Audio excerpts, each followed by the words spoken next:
Cinematographic Act 1957 na film khuding maki original producer singa protection yamna pi mahal natana kanaguma amatana film sing asigi copy tawba yonba hayal tawba amata yade kanagumana copy tawramba hayal tawramba yonba tabu taradi hariba miyushi tha tarukdagina chei ahum bawba ado piba yai aduga lupa lising yankai fine tawba yai hariba miyoi asina yadaba thabak se anil kanna tawba taradi mahaku chei ama dagina chei ahum bawba ado piba yai aduga lupa lakh ama fine tawba yai maram asina mapu nataba original producer nataba kanamtana hariba niyom yadaba thabak sing ase tawbiganu celluloid natraga digital film puthokeriba producer amagi ayaba yaudana pura lanada kanaguma mioi amana hariba film sing asibu chakthokuna masagi sandal lambi gi damakta madu kalima yolamba thenaragadi Copyright Act 1957 hariba ain asigi makhada film dubu piracy tawduna market ta commercial purpose gi damakta yonthokpadu thenaragadi ain sigi makhada mu hajari mahagna phangada dandi si producer duna film adu puthokoda chankhiba paisa khudi maktu khedi puron haiba film chakhoknu yolamba mioi amadi mahaka lokuna ba mioi sinagi lokpa khedi pur lowo yagani loinana criminal liability daidi ain atopa ain namagi makhada su haiba film pura laga chakhokuna piracy tawna bagi tamakta yonba thenara magdi maha ain sigi matungina yamdrabada lupa lising yankai fine wena la ama phang amadi yamdrabada tha taruk tagina tahi ahum phawba kaisum thunda leibagi dandi phangani haibasi ngasi film puthokbiriba producer amadi producer no wan film puthokjaraga pura lanada piracy townabagi damakta film bu lona chakhoga yoliba mioi singda haiba aran lambi asi tobiganu haina appeal tawjari film forum Manipurna miyang makamda koram jari lamdam masida ngasi Manipuri film gi malai bakse duki mati thiba takak tu eba maramna miyang gi mating ni jari matam sadana holo uliba amasung utriba film sing payasi tholokpa amasung madurida tholaiba film sing madu kanagu bakese library sing na lona yonma matamda public ne labidaba adu leibe mahutta yoliba adugumba film gi ngabo oina alurumada karba tori miui singdu masa khadu piraga film forum Manipur da pau pibiu nusijaraba praja singa Manipur film nusibiu film forum nusibiu film forum na hona jari basi le apagi londa ngangi ba film masi matam sana pojinung sana film sina miyam seba tawna bi damakta koi film forum na sanganjar pa khongtang khode makta miyam na mateng pai pangbiu haina hanana appeal tawjari 1957 cinematography eki matung inna ain goiba mateng lawjadana sukumba drive kya changila matamda magai kudimgi miyam na mateng pangbiu haina hanana film forum na miyam da haijiri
เลี้ยนั่งมุนน่ะช่างงำดระบ่ให้ซักลอยได้ซักจานน่ะบ่เต้าละสิงานบ้านั่งฉันน่ะบ่ฮัลโหลบรอหล่อซักลอยได้ซักจานละสิหล่องานบี้อ่ะนั่งฉันน่ะนะดุมไลโรโกหล่อซักลอยได้ซักจานละสิหล่อบ่อีมาก็เที่ยงจะไปเที่ยงกันนี่หล่ออ้อยบ่来嘛，硬币，老，ให้หล่อซักจานละสิหล่อ硬币，老哎，啥事了？来的的。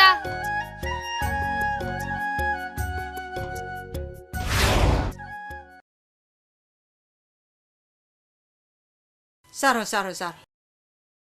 इमा नंदी चारबो इमा दिंगा सी बर्तन ने तामोचो कदोरे चाक चासलो नंग MA पास तौरदी थबक फंगनिको फंगबे फंगने अखोई दौना स्पोमेल ओइदना थबक तौनेजु नते फंगने नंगु mythic पास तौब्रो नोइना थादी थांदना थारक्तना यारे यारे चाक चासलो तामोचोंनने हंदक्ति नंग मेट्रिक सोइदना थालादौनी नंग फॉर्म फिल अप तौनबा पैसाबु लेरबा लेरने आई अखोई क्लब त सानारो आई मपालम त सानारने लुपा लाख मंगा पीगे हारे तामो आई मपालम दोइना चखरनी मंगाल नंग मपालोंदा सानाबा चपे यारो नंग इमा लेबाकी दंगते सानागदौनी नंगने मपालोंदा चतुना मिंगोंदि पैसा लो सुंगे यारो याजिन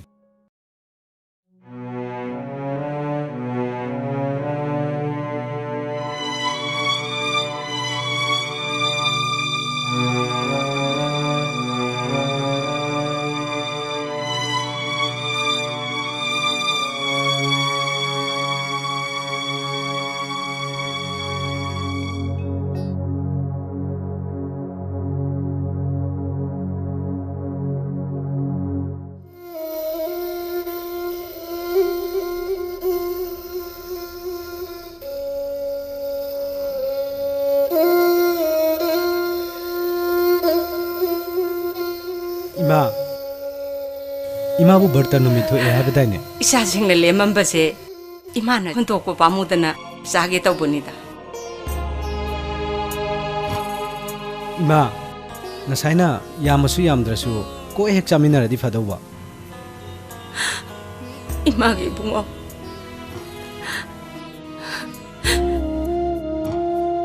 लाइरबदा बर्ता संगदेने इमा इमागी मिटकी पीदो नसा येंग मंगमदीने इमा नसा सावरेने इमा इमागी दमक्ता नसा वांगलेन हिंगलिबनीने इमा इमागी बुंगो आई तबक सुगनीने इमा Imangi बुंगो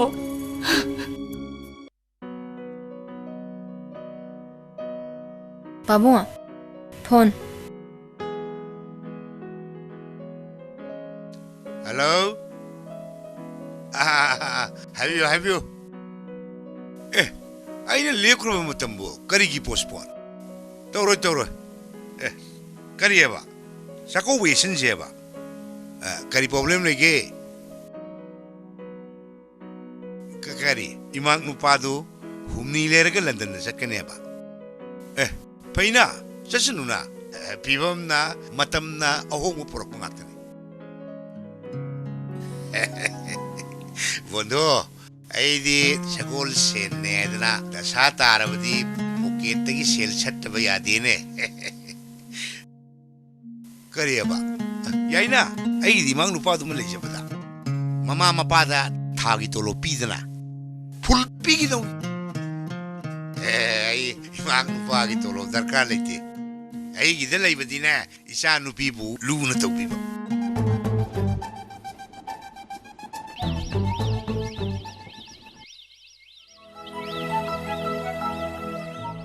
Boleh, nak nang ni ngay si. Kaya hagi tayo mera. Ay ngarang nang tabok subom lawa galak cika gino. Ay yam sauning tayo mera. Kaya. Ay si, ni babana mamulong pi uning de hay si sumbra. Jumina. Dekay no pilodi, wahim dekha na bada mapam na tuin caka ni sini ko babae si. Ay na ipam jata na kang lera badi. Adu di ay sinoy babana maya no pa uning de ye chumbra. Jummi. Kaya. Haye, nanga ega, wahay amadagi saunara abadi. Nana pusay bado. Aku badi yang di. Aina nang si putradi. Ai si yang pam da wani ne. Ah, nungside tayo ne. Nungside. Nungside. Nungside. Nungside na. Nungside. Thado ba. Thado ba se. Se. Thado ba. Aya. Nang Sana bulang da kare. Hingsa bo. Sana bo khulang ko. Nungside ye. ꯑꯩꯈꯣꯏ ꯃꯥꯅ ꯐꯤ ꯁꯨꯕꯤꯌꯨ ꯍꯥꯏꯕꯗꯣ ꯂꯣꯏꯔꯕꯣ? ꯌꯦꯡꯉꯣꯏ ꯐꯤ ꯁꯨꯕꯗꯣ ꯂꯣꯏꯍꯧꯗ꯭ꯔꯦ ꯑꯗꯣ ꯄꯩꯁꯥꯁꯦ ꯑꯁꯨꯛ ꯌꯥꯝꯅ ꯄꯤꯔꯛꯏꯁꯤ ꯀꯔꯤꯒꯤꯅꯣ? ꯐꯧ ꯑꯇꯛꯄ ꯆꯦꯡ ꯈꯔꯁꯨ ꯃꯤꯟꯗꯒꯤ ꯂꯧꯔꯣ ꯍꯥꯏꯔꯛꯄ. ꯌꯦꯡꯉꯣ ꯉꯔꯥꯡꯗꯣ ꯑꯩ ꯏꯅꯝꯃ ꯊꯝꯕꯥꯜ ꯈꯣꯏꯒꯤ ꯐꯤ ꯈꯔ ꯁꯨꯔꯨꯔꯦ ꯑꯗꯨꯗ ꯂꯣꯏꯁꯟꯕ ꯉꯝꯍꯧꯗ꯭ꯔꯦ. ꯍꯣꯔꯦꯟ ꯑꯩ ꯁꯨꯕ ꯂꯣꯏꯔꯒ ꯑꯗꯨꯝ ꯄꯣꯔꯛꯑꯒꯦꯀꯣ. ꯐꯧ ꯑꯇꯛꯄꯗꯨꯁꯨ ꯑꯗꯨꯝ ꯄꯣꯔꯛꯑꯒꯦ. ꯑꯗꯨꯗꯤ ꯅꯪ ꯆꯠꯂꯣꯀꯣ. ꯑꯧ ꯏꯃꯥ.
Na he thau.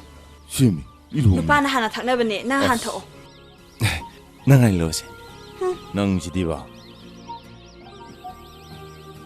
Thabak subase hazira daga yam sunamina. Mate pangbi balak bane ibema. Nang bu kai do balak bano. Taton gi asapu thin balai ni. Ha. Acha bo. Pare pare. Por. Pulip sa slo. Pamo. Tamo.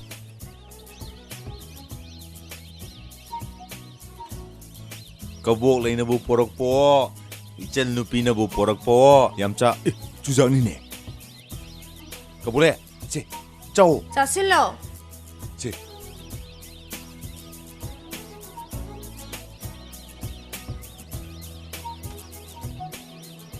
Adudi. Ni ang pali na ng punero ni ko. Kaya do supir mo.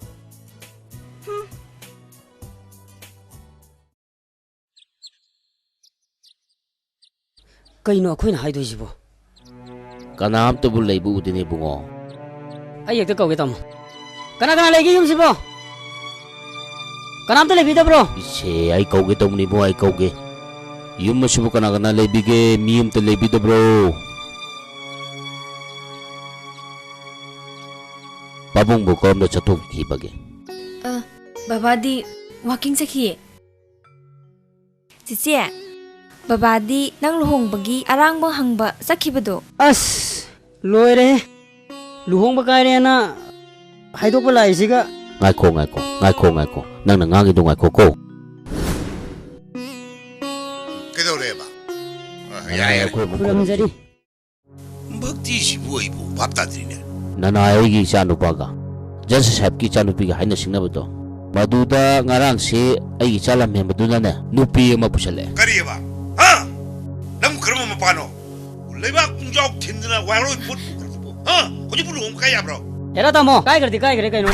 Babong, baba. Amtang ay ko ba? Mo chalo sila wai. Saka sila ba? Amtang tabi ko babong. Babong. Saka sila ba? La. No ini posting ni kedong ay lakpa. ꯑꯩꯈꯣꯏ ꯎꯔꯤꯔꯩ ꯍꯣꯏ ꯇꯈꯦꯂꯩ ꯍꯣꯏꯗꯨꯕꯨ Tu. I like to. Chang. Haima, Indosa, Changulao. Kain na mitalake. ngarang lai. Indonsa, sida pamje. Hamu Indosa. Nakoy anigi sana amamam yarokpani fazaraba yengo. Yam pazay Indomsa. Masingang sidi.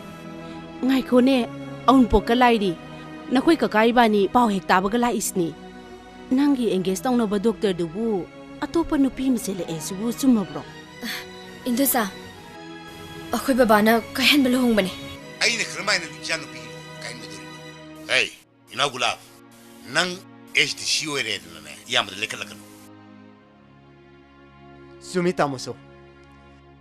tamoso gi mapandagi ne nanaw ne STC oiba phangjari bani adubo isanu pi takhele gi lohoma kaina besin mati tamoso nani hey war chakhi sinjil yam de takhla kan ne gulab tamoso na isani ngol lohong laga nupa adubo yaw hilen ba pami mi gi mama mapa duna su mamau gi seba phangning oidre ne tamoso borduna atop nupi ma sensil pa hebese masana tabne tamoso hey gulab nang yam gi mayok lebuno ai she isanu pa pokte kana lai bi seba to bini ai ningon mawa yok ai chirgane makoi nungai na chakki bi yani shi nang yam de yelk yesakini tamoso isanu pi takhele ai gi su isani ngol singbo aina mapa sang thaja yonjagan masani ngol singi ningtam yumbal phangani tamo suro lon bi ganune gulab you go please go tamoso aise tamoso gi irem khana pokpani tamoso gi niti niyomda mina thina ngangna bado nanaw khangno leba ngamoine ite nupi wane dana ubida badi tawbi ganu nanaw nu pana hairisi sumbraina dikhalli ningondi nupa mayumda mongpham leigadabani haidana aina badaina lingen thoibi nang su hey nako kaino noine tani down pamche ha kaino ba nako kari no khoini la ngon takhla lifya tamoso ningsingbio lanka gi rabona manaw nu pa bibishon gi wata dabadagi lanka tumkhibagi wari korop sage gi makhura bidur gi wata dabadagi Duryodhan की सागई तुमखिबगी वारी तामो ननाउन हाइजबसी अमुक्ता याबियो तामोगी वाखलदो अमुक्तादि होंदोकपियो इसा निंगोल सिंगबो निंगतम पिबियो ने तामोसो गुलाब यामदने लाले दर प्रमाण याम ngautine yam sune tamoi pine तामोसो ननाउगी वालोबिद्रबसु मतम ममददि ननाउगी ngasi tingjenjरिब खुद असे सनागी खुद ओलपसु कनाना खंगनी तामोसो तामोगी वाखलदो अमुक्तादि होंदोकपियो aibo angauba isa ningon gi yat pala makan bai ngauba aibo ngauba babua kedarage babua chalo phone tor chalo doctor phone tor babua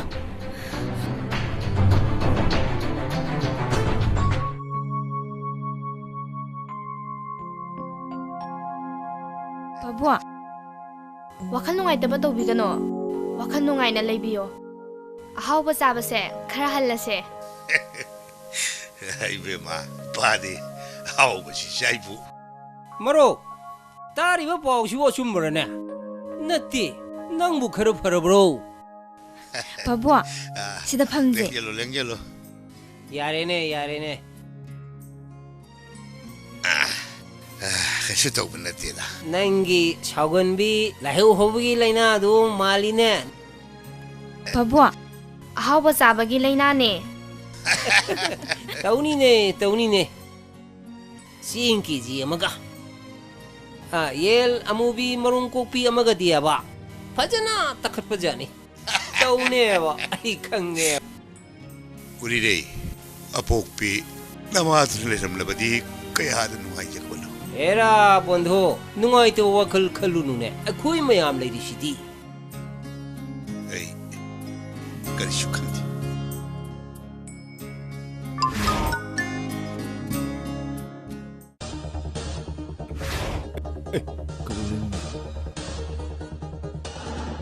Kabole kay no siba Tanne amga da mau yeng ne yaroi amga da jage ba yaroi ba amga da jage ba yaroi ga amga da jage heb hey kaino na tawni tubo ha angang ni talai tubo kari gino ba ha kura 좀 나 숨 yengam bani da biyeng chum dine nang munna yengine nang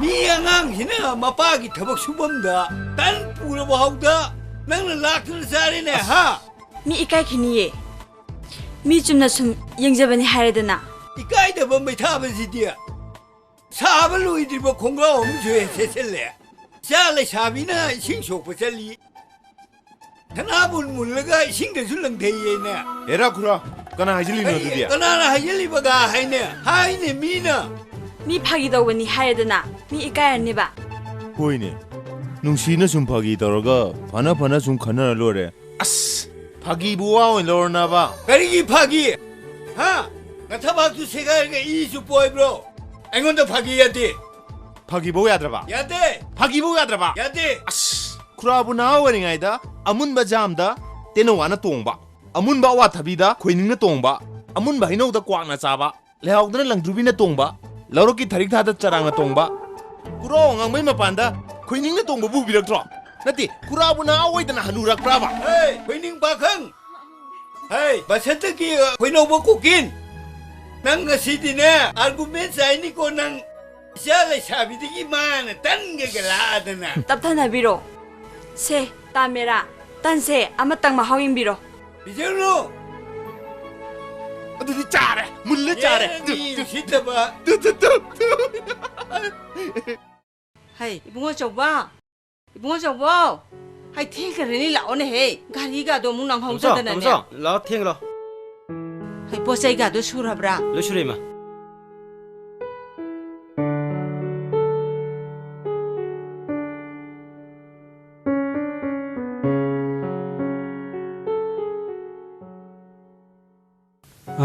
พอใช้ชูเรก็นั่งประชันชาก็ดียาวเลยกว่าประชันชาก็ตัวเซ็กชันนะฮะปุ๊กโก้ตามมาจ้ะไงครัว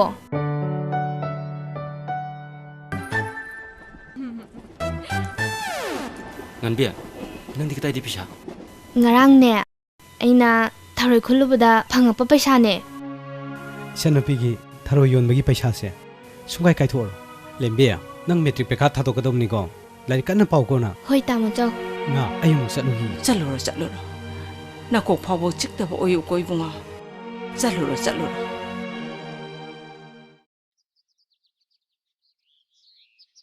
จะแซมตายเนี่ยถอยหลักป่ะกี่ตัวแรกอังก็โฟนตาเลยฮะเลยดิตะคิลกีบอลเฮ้ยก็ได้จะกินนู่นเหรอกินนู่นนี่คุงเด็กนี่คุงเด็กฮะคุงกังไม่ต้องไปกันสารคุงกังเราไว้อิมพันโดนไม่บังครับจำครับชิงกุมเนี่ยจำคุงกังกี่ปากขังนี่เนี่ยเฮ้ยเราฝันเรื่องอะไรสิเราจากทุกสิ่งจลเฮ้ยมาตาตัวลับอ่ะวิริดา啦，我啦，你放住啦，放，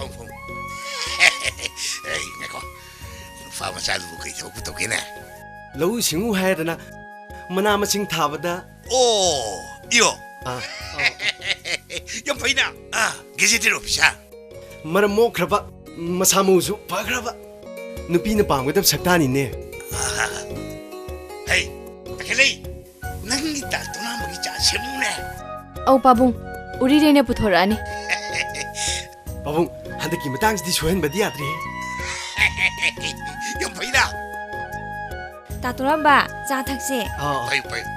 아킬레 나 ngasi bisa trabo. Ngasi di jatlari. Luhungba malay na suti logthori. Ai nila ise. Nangi wata na bala ini ne. Nangbu hayeng yeng bala kani. 따돌아봐. 이따이 두부 마삭 파자브라네. 마삭 파자위 와디 파자가자네. أين مودي كتني اللي بقى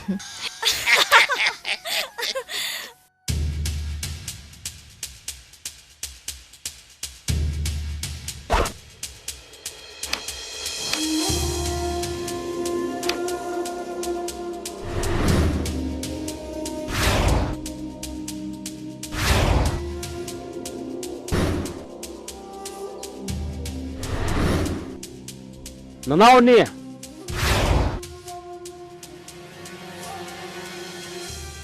لا بويسي كداي دغنو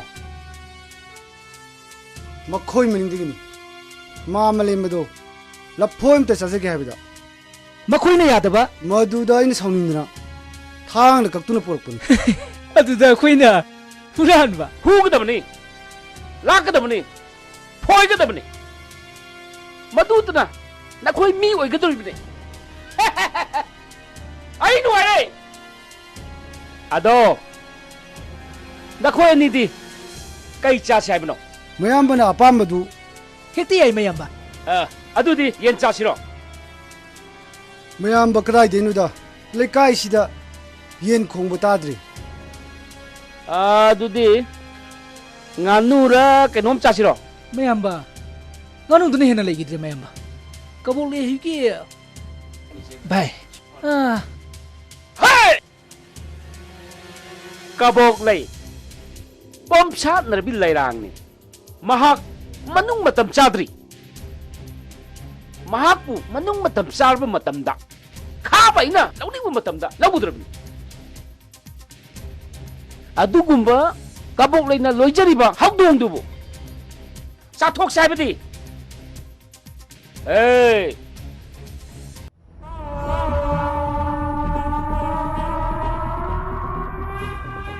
Good morning, Judge Sahib.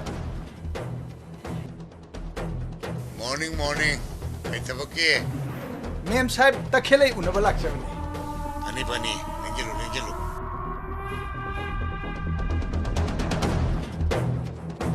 Good morning, Ma'am Sahib. Morning. Kari takbigadaba? National Highway Imphal to Senapati gi blind corner gi walk order do aingon na piyo na haijiba lakchavani. Oh. Matang adugi oirabadi office to oina lengbiro. Ma'am Sahib, lana di khanbiganu. Yamdina di khanbiganu. Lamangan lawsanbi. Adugumbadudi aingon na tawbirakanu. Contractor ama oina miyamgi sebada corruption tawbinu. Pabunga, niyom sumna thabak subiyu. Ikai khangdabase tawbiganu. Wano wajatsi tawbiganu. Sayang lawsingu. Kaino tawbirisibo? Nga. Che. Amta ngai ko. Bema nang sungai ko. Sa nausa. Lekai tani ingna tapna ngang siku. Pabunga tawbirisibo kaino? Nga. Lengo. Ai banana basil lagi ko. Thank you, Judge Sahib.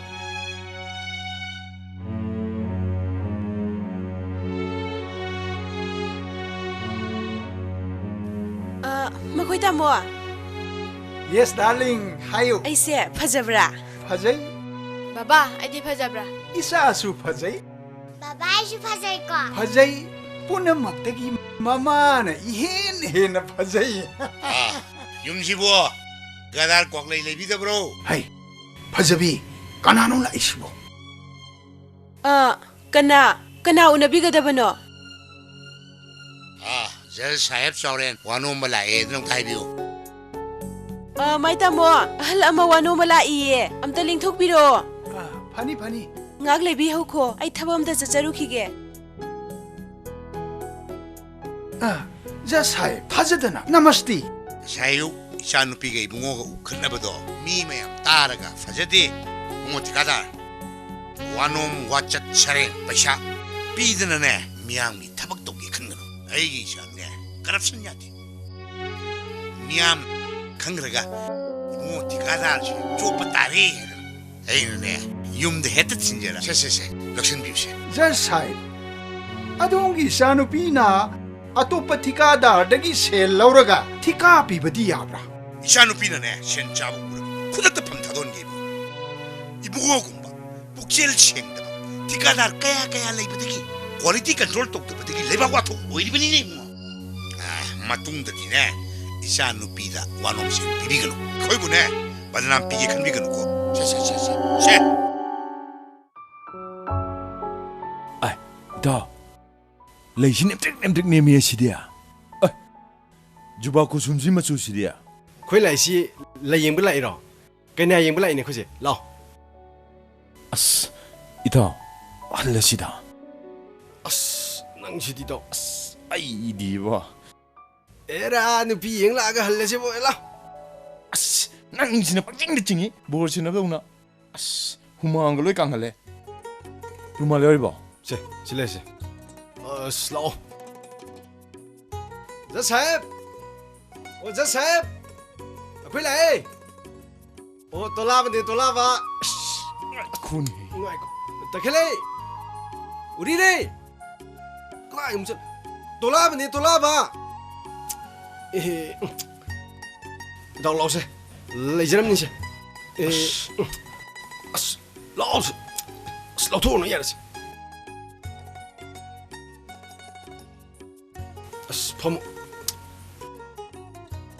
펌몸이 돌아내봐. 따뜻하바. 아무 몽어래나. 우리래. 아이 라버니네. 라오니. 우리래. 난 가이자 루바. 실라이루브네. 바봉 레이트라. 바봉디 닥터 자키예. 너 너희 제디. 그 실라이예. 아시지라. 이몽 장무기게. 아이 자더러 기게 거. 야르시. 근데 박시엠 세미. 이다. 어찌기 들어? 나한테 허지기들이 만나는 누비니. 아ski 월주 야이미 포스티 빠이. 마치에도 우리는 어지니 생각. 하. ngầu ngầu tới đi chợ lô xí 이라 버저버기 나오네 배와님이. 오, 양 버저 배와니네. 어찌기도 돼 hiện 봐. 아스. 야예. 영화라고. 아르디 바이. 난 나장 밥 먹는 거. 내고 밥 먹는 이거 돌아 게임이. 내고. 그대로 믿는지디. 누구하는 원동 봐 그래. 이거 돌아 게임이. 이 그리 왜 샤도이노? 아이는 다 비브도.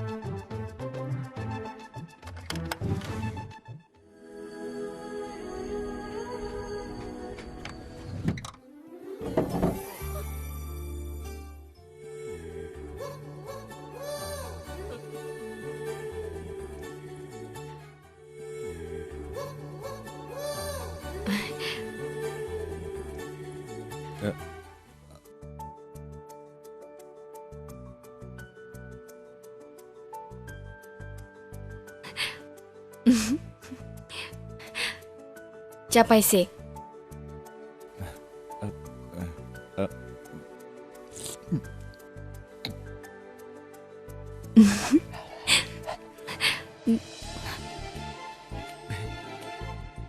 총기민부.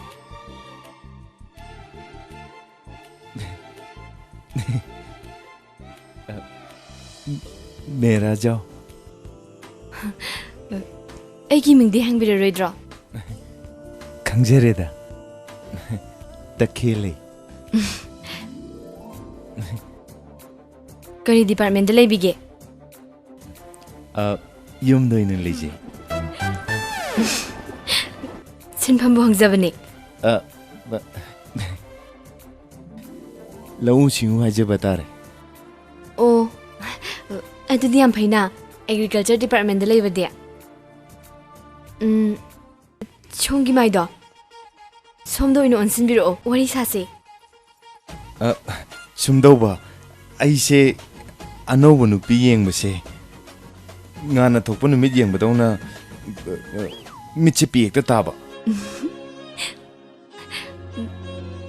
आई दिन नुमित सुनतना था येंबदौना येंबियो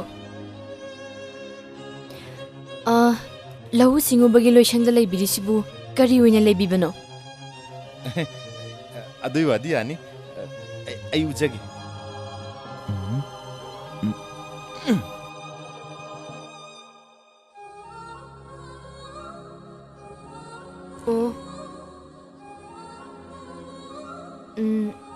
लहु सिंगुबगी competition दा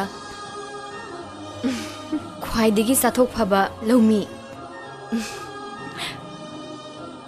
wow लिसिंग हुमद्रागा फंगिको अमसु यावरी ओ बेस्ट फिशरमैन ngaगी मेलादा nga पुथोकपदा लिसिंग मरफू फंगबा वाओ थैंक यू याम फैना नंगदे no mind my beloved wives आई की दी yam important oiba amas yauri. Medical check-up. SIB positive oide haibagi. Certificate ni ne. Phai, yam chiksile. Ado. Lengbi re isibu kari maram gi no haiba amukta khangan birak pa yagadra. Akhoi babana luhongbi na ba aina nupi yung chuan laiba. Ado yengbiraba natra. Pambiraba. Adumai hai tai.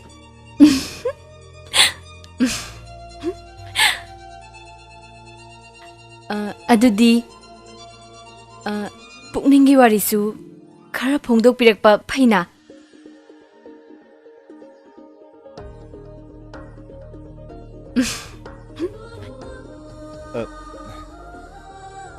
Kay numit pokpi ke. Yumza kay sapo eh.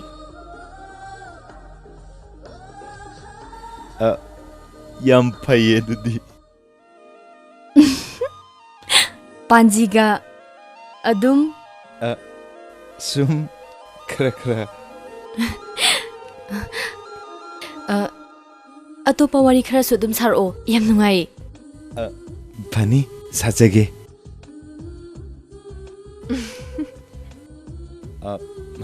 Kumsibu phobot kya mukabi ge.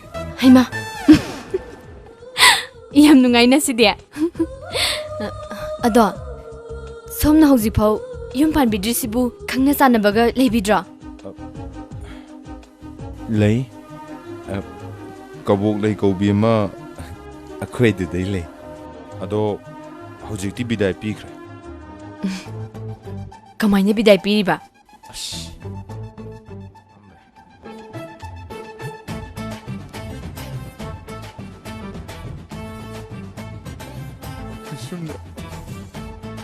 Nungshirabi kabok lei kai na ki.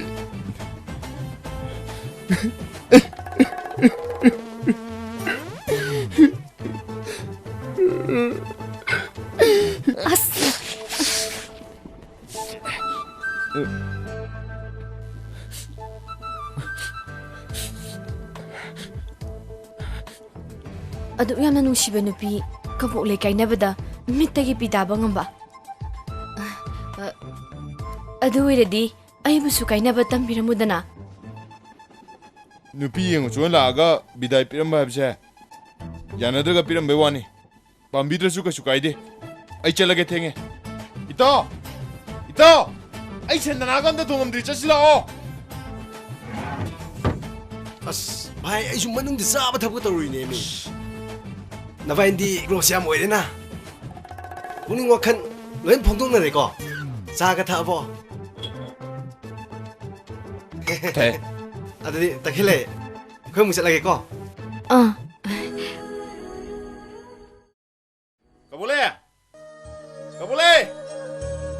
Kabule litro. Kabule.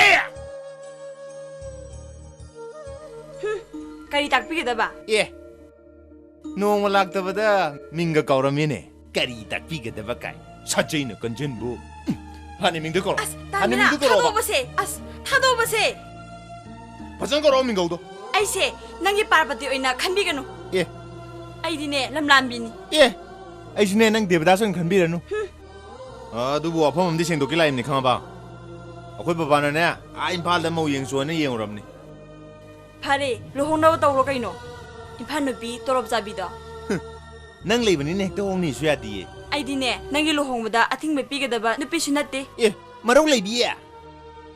Ai di dumna warau ngani bu khalu de ne. Ai giral bu kaino ne. Ai na mu mirai khiba yawra ba ba. Noi ahana aibu mamo oining diye. Noi ahana de isi mama oining he. Kaino haningi bado hekta hayu. Ho lobi ge ba. Hore sel si tholo ba. Nakhoi bababu haibala halo akhoi babada. Hone baba ga khoi baba ga dia na diye. Yadragana tokcheredana. Ai. Ai kabule. Babung, cha sida leire. Hey, Bema. Pabung. Orang tuna mana puram bapakang dubo. Ofisan dati ne, ofisan sabo remale ne. Pabung. Yam na chamba male. Kanana haino. Nanang lupina haibani ne. Maung yam dati ne. Apang ba lomi ne. Lomi dati ne, ay isa tadron. Magi tola ba ito na to saba ma. Makang ni drama. Pabung. Tola ba da say birono. Aduga lomi ba khang dasu yam handana khan birono.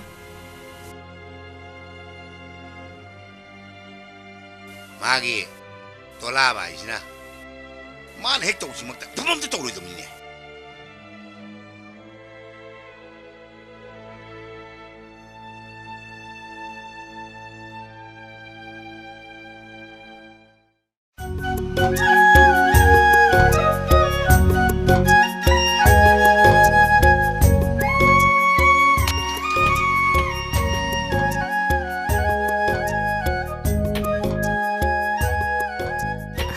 Adelaide.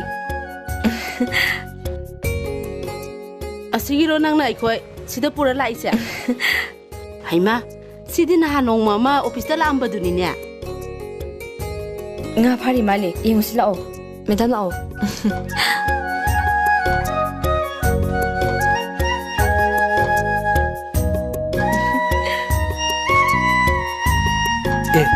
Queriro.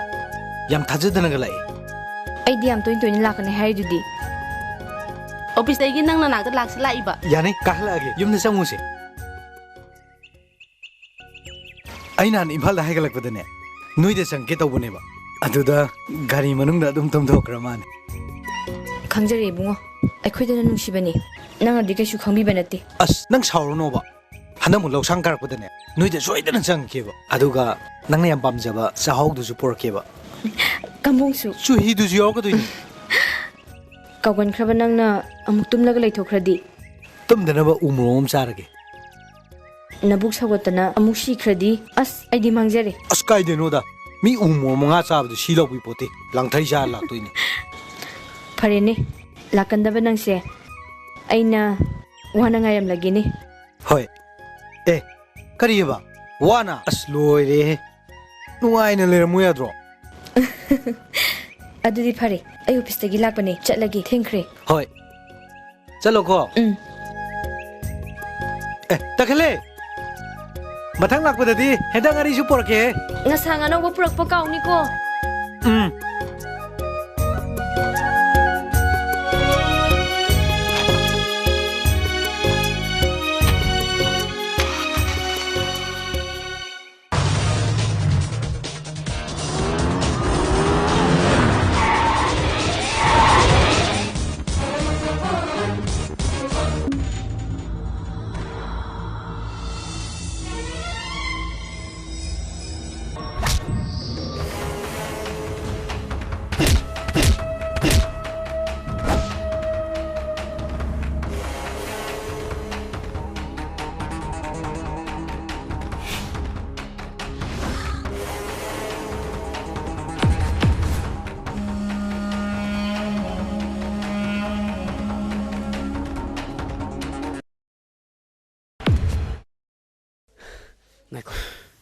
Manarono.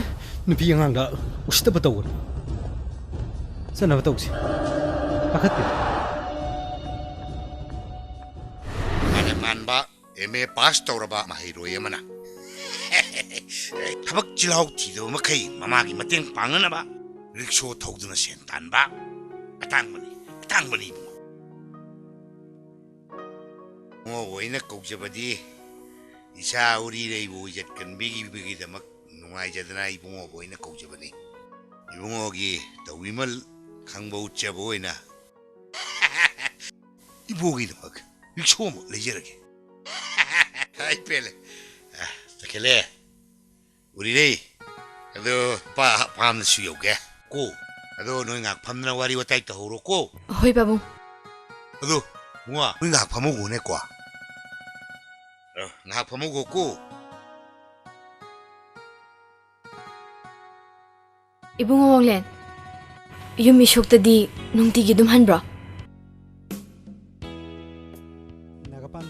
ꯃꯈꯥꯗ ꯂꯩꯔꯤ ꯆꯤꯆꯦ ꯅꯣꯡꯃ ꯂꯩꯐꯝ ꯈꯪꯕꯣꯏꯅ ꯀꯣꯏꯊꯣꯛꯎꯁꯤꯔꯥ ꯇꯠ ꯄꯨꯛꯅꯤꯡꯗꯣ ꯇꯥꯍꯥꯈꯤꯅꯨ ꯊꯨꯃꯜꯂꯤ ꯆꯤꯆꯦꯁꯤꯃ ꯋꯥꯡꯂꯦꯟ ꯊꯕꯛ ꯑꯃꯗꯤ ꯇꯧꯁꯤꯟꯕ ꯐꯕꯅꯤ 이제 방대전하고 릭쇼 타오리네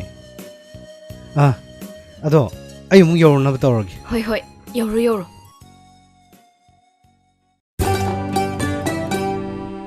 지지에 눈치비 난 jam나 와강이나 밑에 미래랑 강인가 오오 릭쇼 다이버 에메두기 레이팜 항박이라 해 ngoksinano 헤로인이기 색담 랑박이 맞단다 양 왓리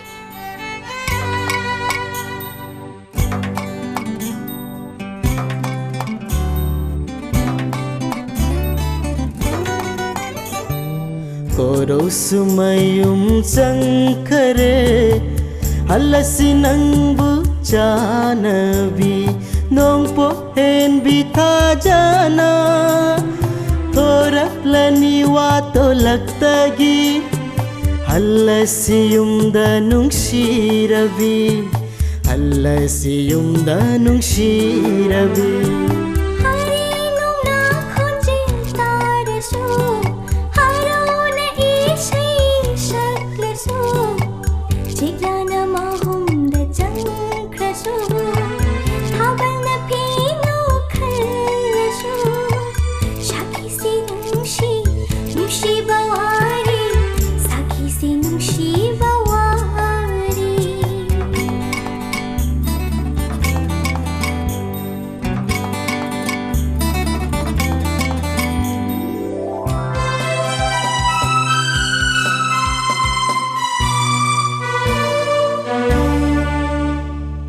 Lauraki tharik thada kaidong lamba uro uthum charangsu nongchuk kising yata kare korau galaina gaset nare allasi yumda nungshirabi allasi yumda nungshirabi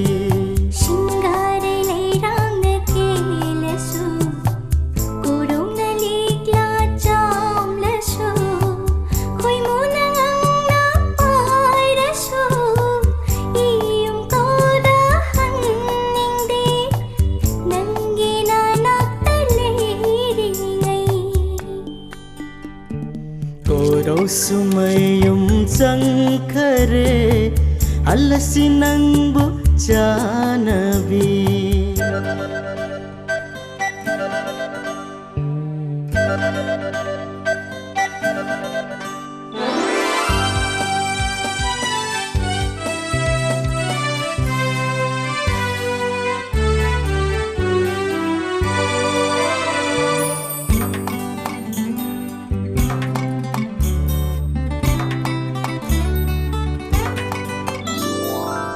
Ngasi lakpa asum na haying su asum marakse ngasi sini pok jel de haying sini pok tate allasi danung shirabi allasi danung shibi ngasi gumlakshi ko haying su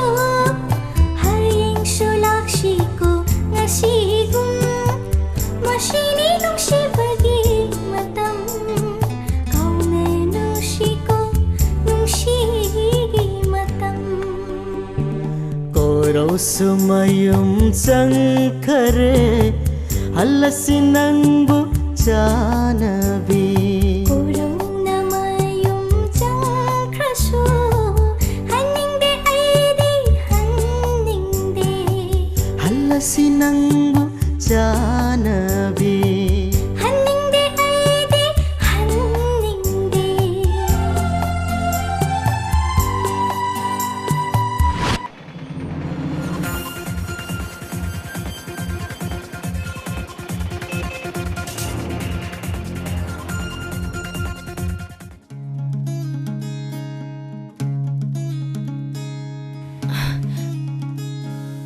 Kaya kari problem le re Pabu ꯑꯩꯈꯣꯏ ꯎꯔꯤꯔꯩꯁꯦ ꯒ꯭ꯌꯥꯟ ꯌꯥꯝ ꯇꯥꯗ꯭ꯔꯦ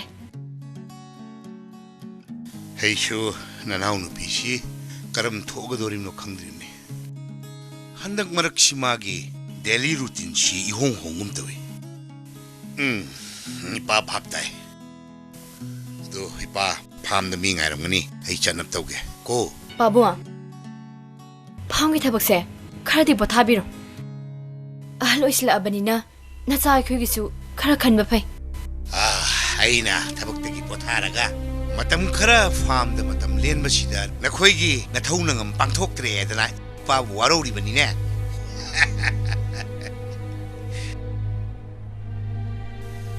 ꯍꯥꯏ ꯅꯪ ꯍꯜꯂꯛꯑꯕ ꯏꯄꯥ ꯐꯥꯝꯗ ꯆꯠꯀꯦ ꯀꯣ ꯑꯗꯣ ꯅꯣꯏꯅꯤ ꯈꯟꯅꯔꯝꯒꯅꯨꯀꯣ ꯏꯄꯥ ꯃꯇꯥ ꯍꯜꯂꯛꯀꯅꯤ ꯑꯩ ꯆꯠꯂꯨꯈꯤꯒꯦꯀꯣ ꯄꯥꯕꯨꯡ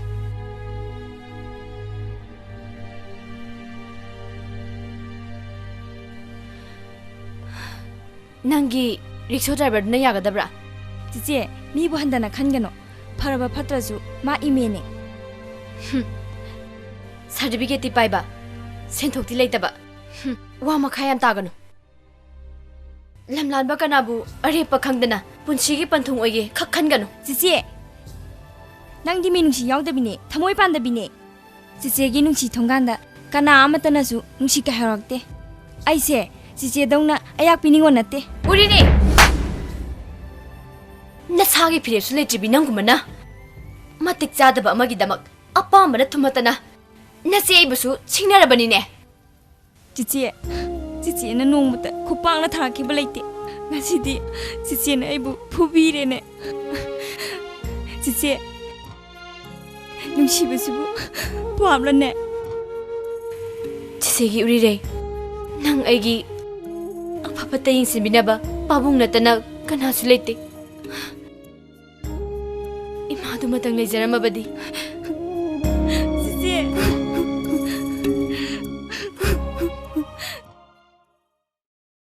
ꯅꯨꯄꯥ ꯌꯥꯝ ꯀꯣꯏꯔꯛꯄ ꯑꯐꯕ ꯕꯣꯔ ꯈꯟꯅꯤꯡꯕꯗꯒꯤ ꯄꯥꯡꯊꯣꯛꯆꯕꯅꯤ ꯕꯣꯔ ꯏꯟꯇꯔꯚ꯭ꯌꯨꯁꯦ ꯍꯧꯖꯤꯛ ꯏꯟꯇꯔꯚ꯭ꯌꯨ ꯂꯣꯏ ꯃꯥꯂꯪꯕꯒ ꯑꯩꯒꯤ ꯏꯆꯥꯅꯨꯄꯤ ꯀꯨꯗꯥꯂꯩꯒ ꯑꯐꯕ ꯅꯨꯃꯤꯠ ꯊꯥ ꯑꯃ ꯌꯦꯡꯉꯒ ꯑꯅꯤꯁꯦ ꯄꯨꯟꯁꯤ ꯂꯩꯄꯨꯟ ꯁꯦꯝꯕꯅꯤ ꯏꯟꯇꯔꯚ꯭ꯌꯨ ꯂꯣꯏꯔꯦ ꯑꯩꯈꯣꯏ ꯀꯨꯟꯗꯥꯅꯤ ꯃꯁꯨꯂꯥꯡ ꯍꯥꯏꯅꯦ ꯑꯗꯨ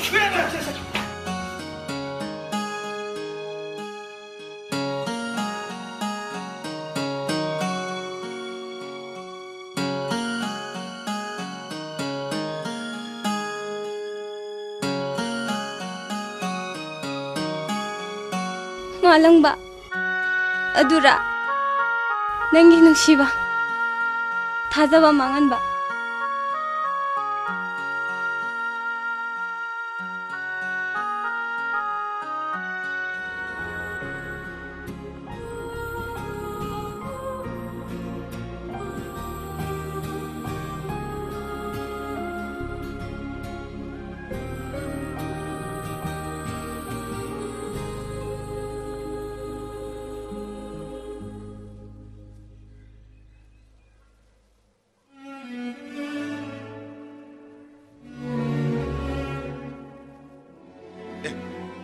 Kabule Kai chelu binang dia Kabok lagi phiro leru siran tholokpa Oh Nang jani mam neram gena kai jani nge Game leader siare Tamalang ba chasilao Tamera chatlu khige Oi kinum jago mi Tamera jao chau gi ge Oi Kabule Nai khune Kaisu sadana chakra male do kadai wai deino sibo Akhoi du de ngang chingak tani da moi sum Khura chawbhal machanupina makhong thong jenjarabanina just sapna saujarabasu upai leiroi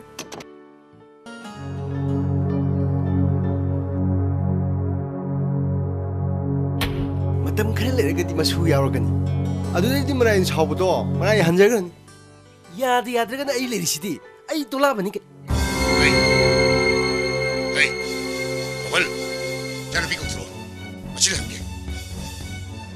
yani tafsabiyo rasa Emma hey amda tharo ne hey mapanda hey amda tharo ne Baba hey kana ni chinna lekut era isida wakal le bijana lomi bakam da sili ayo pabra nasana yana chenbra chinchu Beba kanana su insinde ai ishana yana laksabani wa lo ne Ana yar ni jarsa. hey tumle sentu semba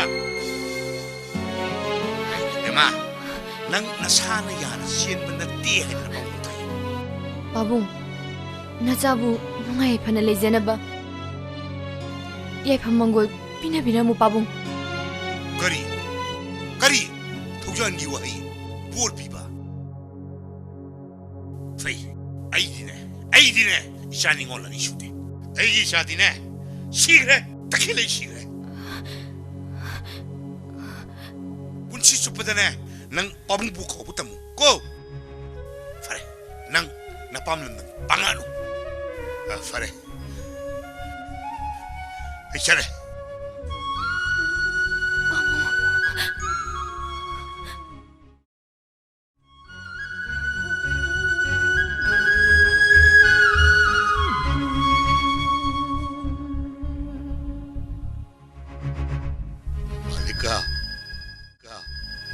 nang ki kwa hido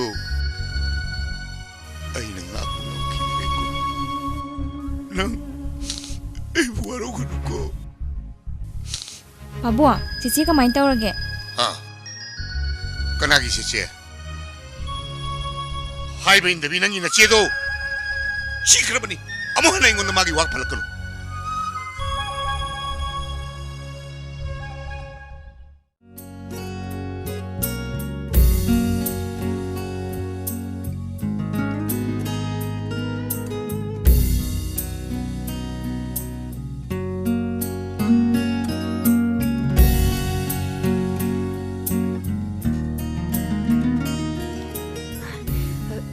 Ipuroi wam tahangena kre mango amade heloi yaroi aing simdine tum nang yang gadam yam sinjila iko pangambadagi singambadagi sumpangzila iko PFC puro be ka dia ado mawono bi be ba kuira kam dawba adumaina mare heramnebu thajadene nahan makai pangsinara mizat oire ai singi hawe mahutane aina pangboru budagi nangbu pangseredana pangjenna basidi akoi bajigi mamo apodi pangni hai ngai khone wam hange kaino akhoi itegi sedo mapam da legi do kaigino era akoi teimado kholei khona khra wangba thakchi thagolon be bagam te awja nati ada ine mbok tunane hoi tamo chauchu moide yaung ilaninba adugi yanadadana matam khara moida leikhibai wanida yango imbedo pamdabadagi aishu nanakta chele idudi as adu bude ju kangida nang naibu chen gai chelaga pare aduma herdi ai hauji im zakhrani era noi pabung mato duga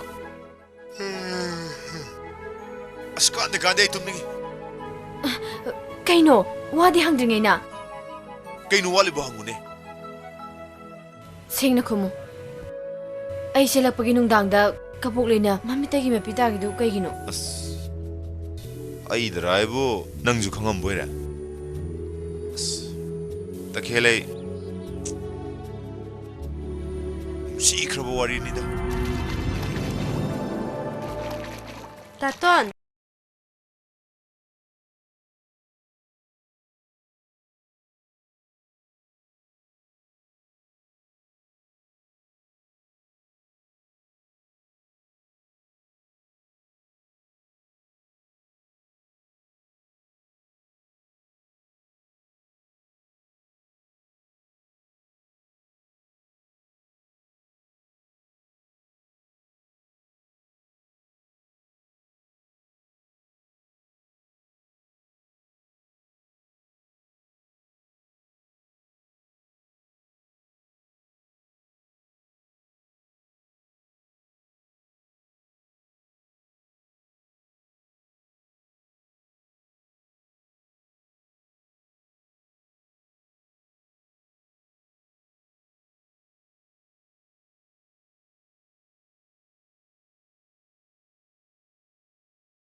ꯄꯥꯒ ꯌꯥꯅꯗꯦꯅꯦ ꯂꯩꯀꯥꯏ ꯅꯨꯄꯤ ꯂꯧꯕ ꯑꯩꯈꯣꯏ ꯕꯕꯥ ꯌꯥꯗꯦ ꯍꯌꯦꯡ ꯈꯟꯅꯕ ꯊꯣꯛꯂꯛꯑꯒ ꯃꯄꯥꯝ ꯇꯣꯏ ꯆꯠꯀꯅꯤ ꯍꯥꯏꯗꯅꯅꯦ ꯑꯩꯈꯣꯏ ꯕꯕꯥ ꯌꯥꯗꯦꯕ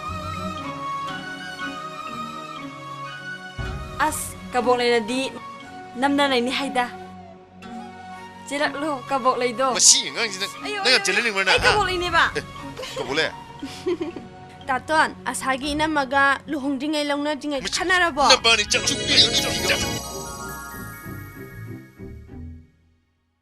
as kaandise dui warido ai tumagise Asing bahangadi sausine.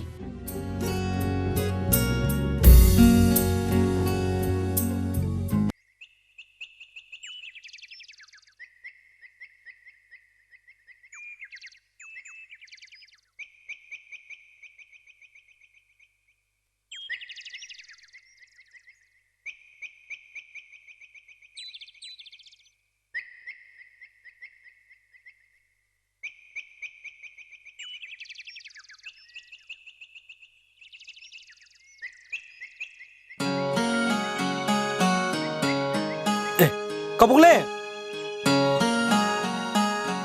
Ngai ko me. Asapo to kithe cha hoge ba. Ai chakla mana loirabani. Hojikti bibi naba mi lairabanina koi ise chaningaroye. Aduna pijedrasu yare. Kabukle na bu fatte dongnu da. Ai cham lami da. Kai da basidi. Kari theloge doino. Babungi dabruti thiloge dawne. Ama kithe cha hoge.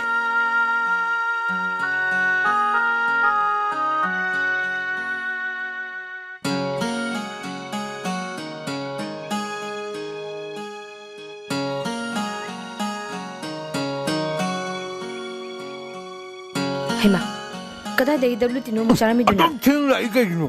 Ai chakla mana loireba. Kabukle di ni hori ne. Kabok leina piramba WT charadi chak lamba loina pharaba natro. Mai ko ti yo mo hawra dong ne. Puro kari yang no. Babung na sharing thong masaninge haiduna sharing thongi da thingi ba. Sareng. Ai, farida. Kaidoroge. Thongon chui ni. Che, nang tai lo. Mi mi amalirishdi. Uning urse no se. Mi chakla ma kanjida.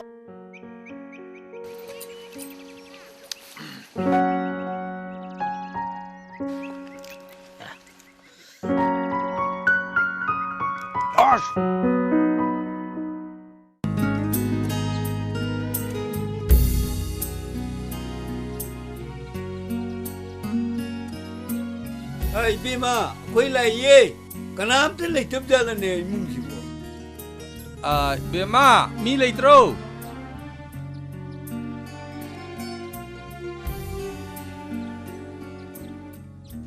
Kana ai na kunja itau sawan gi maro ta khelagi na makubo bema ai ni Mama. Hau. Ai khangja hongdre. Mama, ise dubu bema nasi tu kapaga sulele naitom le raba matamda nungai na sulele nasi gi wa phamna na pabungda lokhat biu haije ge lakchari ban nang pabung bu leitro laye. Angta akhoi la e na hayudana Lingjan biro adum kakhat biro. Yani sida sum leijage kana kido ba Isa nupina kumtha subududa itau sawanna lokot pina ba haijege laksani ba bonzo wapang bi ba ong kai ko kana ki chat khele ai di ne isa ni chiti ai di ne isa no bi shikakta ai di ne isa lokot ba am chali isenda aigi mong nupi takhelaibu lokhat piu haijage na laksari isen bhakti amtang tokjari ngakho shunu lengbi ne isibo yum honorable misha honorable isen haibe inde chen khi chonggi na warawino asaw khudimak phathabiraga imong nupi takhelaibu amukta di nuksibiu ai makubo ama oina lalena bhakti amtang tokjari ai bhap ta dini ngakho kadai ne nu bondhu hoibo bhap ta biroda jasai takhelaibu ichana ti di yaroida kari sakangda bai di kari ngakho akhung ni laga ha 임팔 마차기 콘다시데 에라 간다바 망군바 오투오투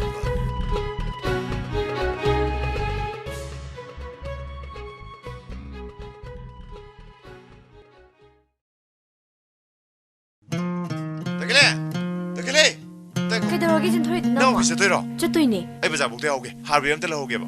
아스 비범치가 아스 그래도 왜게 미주 세계래 나마세네. 로미는 보게 안 난도이노. 아도 보이드만 상암들이디 아스 바지는 말 로저 오즈니세. 파레세 아이 호렌 오피스 할락보다 레르하게 난기도 nang le pe aro ba ay to bo puti me am le ge ba ba ay phalong ku mo ge ba ay yaw de da bni no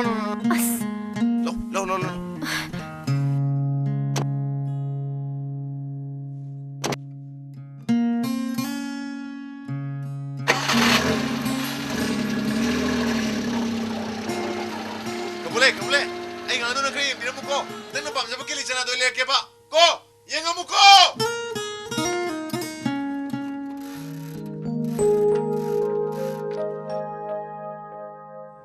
ꯅꯍꯥꯛ ꯈꯨꯡꯒꯪꯗꯒꯤ ꯅꯨꯄꯤ ꯑꯃꯒ ꯂꯨꯍꯣꯡꯅꯕ ꯏꯃꯥꯅ ꯍꯥꯏꯅꯔꯦ ꯍꯥꯏꯅ ꯇꯥꯇꯣꯔꯥꯝꯅ ꯍꯥꯏ ꯅꯍꯥꯛ ꯑꯩꯕꯨ ꯃꯤꯔꯥꯏꯔꯕꯣ 우리래 ꯇꯣꯂꯥꯕꯅ ꯍꯥꯏꯕꯗꯨ ꯊꯥꯖꯔꯨꯅꯨ ꯅꯪꯁꯨ ꯑꯉꯥꯡ ꯑꯣꯏꯔꯤ ꯅꯍꯩ ꯇꯝꯊꯈꯣ ꯑꯩꯁꯨ ꯊꯕꯛ ꯑꯃ ꯇꯧꯅꯕ ꯍꯣꯠꯅꯈꯤꯒꯦ ꯊꯕꯛ ꯇꯧꯗꯦꯅ ꯂꯨꯍꯣꯡꯕ ꯌꯥꯗꯦꯅ ꯋꯥ ꯂꯩꯕ꯭ꯔꯣ 이마다 ꯌꯨꯝꯗ 하요 루홍너 पैसा ꯑꯩ ꯂꯣꯏ ꯄꯨꯊꯣꯛꯀꯅꯤ ꯍꯌꯦꯡ ꯅꯣꯏ ꯌꯨꯝꯗ 이마 우ꯅꯕ ꯆꯧꯁꯦ 이마다 ꯑꯩ ꯍꯥꯏꯕ ꯉꯝꯃꯣꯏ 이까이 ꯑꯗꯨ ꯑꯣꯏꯔꯒꯅ ꯑꯩ ꯍꯥꯏꯒꯦ ꯑꯩꯕꯨ ꯂꯨꯍꯣꯡꯕꯤꯌꯨ ꯍꯥꯏꯅ ꯅꯆꯥꯅꯨꯄꯥꯁꯦ ꯂꯧꯖꯔꯒꯦ ꯍꯥꯏꯔꯨꯒꯦ ꯑꯩ ꯊꯦꯡꯉꯦ ꯑꯩ ꯆꯠꯂꯒꯦ ꯅꯪꯕꯨ ꯑꯩꯅꯅꯦ ꯄꯨꯟꯁꯤꯒꯤ ꯁꯨꯡꯊꯥ ꯊꯥꯗꯣꯛꯑꯣꯏ 시기 숭타 타동로이다. 어이, 뭉시베 티바 바캉. 아, 뭉시란 폼다. 아, 나시디 쿠디 티레다. 어이, 우리래. 낭시 누피네 시는 거울 말이네. 어이, 왕렌, 낭슈네. 그래 했는라 바이베더니. 바봉, 아이고 ꯉꯥꯛꯄꯤꯌꯨ. ꯉꯥꯛꯄꯤꯒꯅꯤ. 어이. 시엔근우 동나파 바캉 에이 남hen바 남hen비 나코예니 농시는 안되니 아이나네 나코예니 롱톡피라니 바보아 마카타노 아이나 이나오 굴랍다슈 바옥타크라니 나코예니네 랭베야로 강아봐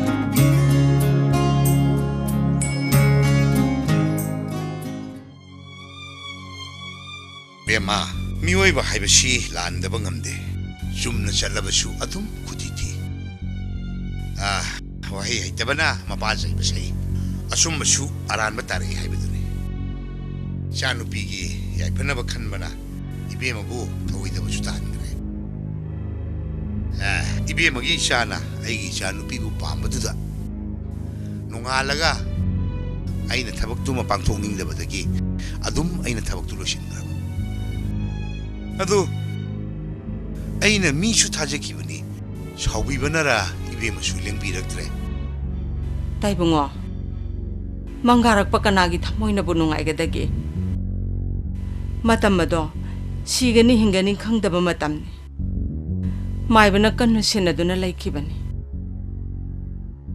아이나 라로르바 이사기다먹다 ngakpiyo 하이다나 ngakpiyo 하이바기 탄자도 레제키드레 다이붕어 와칸 텔라바 이샤누피기 나샤누파부 랭다바 본치기 공로에 오이는 탐비유 이샤삭나 욕제라게 되나 아이 구름드나 하이제리 다이붕어 이샤누파부 나쿠짜나 와락비유 누밋 아파바마 yengaga 이샤가 이모가도 라고 락자라게 아이나 하이제리베세 다이붕어 야비유고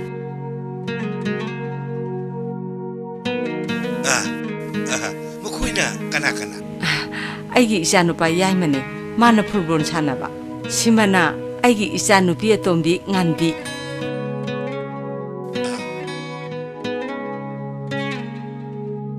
이베마 아이디 이산 파수 역디 이산누피 우리네 마탐탄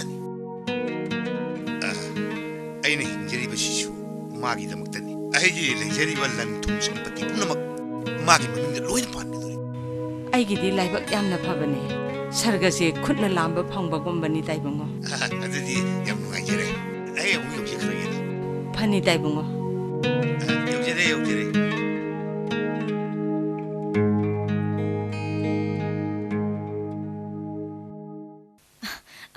ꯇꯥꯃꯣ ꯂꯤꯡꯁꯤꯟꯕꯤꯔꯣ 야래다 ꯀꯩ ꯊꯕꯛꯀꯤꯅꯣ 이비면 우리래 나붕어 라이바 거가 티가다 듣고 도로네 와 오들 락 자마 고디 다바 만트리도 이바이니네 망고로레 꽁토로네 나붕어 티가다 소이노도 야니 마이 타모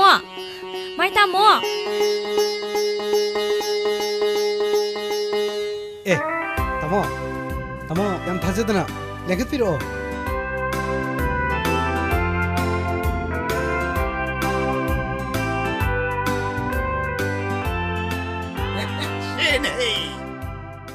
까로타바니네 인지니어 사입도 머신 깡드나버기다막 루파 락 따라 이브다레 이함바다디 락 망아 레이레 벤가 누아이 크라바 타모기시 어왔부도 아이부 합서와 하이브로 아두니네 우리래 lupa lak nga du di nang e kon de ha bata ba nungai na hai da